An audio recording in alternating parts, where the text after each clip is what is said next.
Well, I think this spring was really no different than any other spring. I think our objectives always, we actually coined a term, we call it bigger, faster, stronger, leaner, meaner.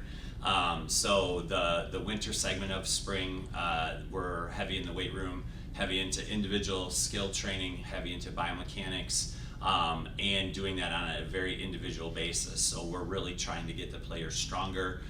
As they get stronger, making sure they're utilizing that muscle memory with their fundamental skills, and so that they're ready to translate that into when we go back into training in the later spring and competitions and see how it carries over for them. Usually two.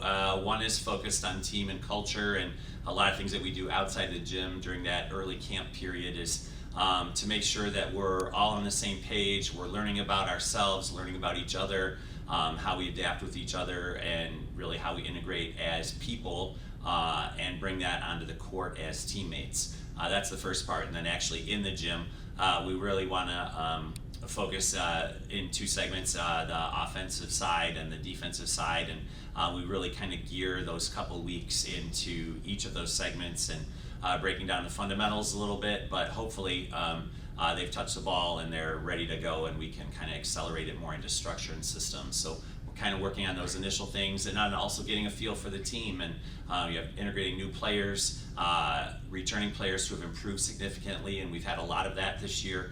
Just seeing how they fit into kind of the Warrior way in terms of what we want to do on the court, and how this team is going to grow and develop.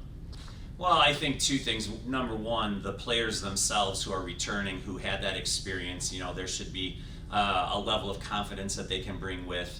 But ultimately, the biggest thing that you take out of anything from a previous year going forward into the next year is the confidence that and understanding that the work that you put in and how you do things ultimately pays off. And so this group of 14 players who are returning knows that what they're doing today pays off because we're doing it the right way, and it is the way to get there.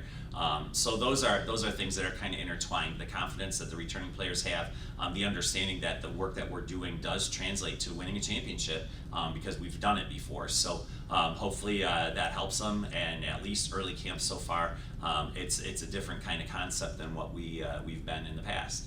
Yeah, I mean, it doesn't really affect the planning because it's earlier, but it's also just shifted. I mean, we still have the same amount of time. It's just starting earlier, both from a training standpoint and a competition standpoint.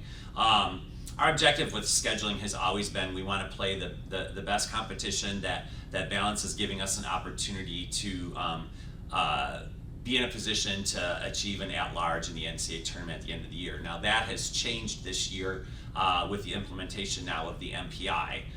So one of the things with the MPI is the teams you play are going to generate points, and they're going to kind of dictate for you a little bit more about how you do things, whereas in the past you were rewarded for playing teams that were within your region. So we want to play the best teams that we can, and we are playing a bunch of teams in those first two weekends who are NCAA tournament caliber teams from a year ago, conference champions from a year ago, and really trying to test our bar and kind of measure and see where we are right now, where we can get to, and what we need to do to get there.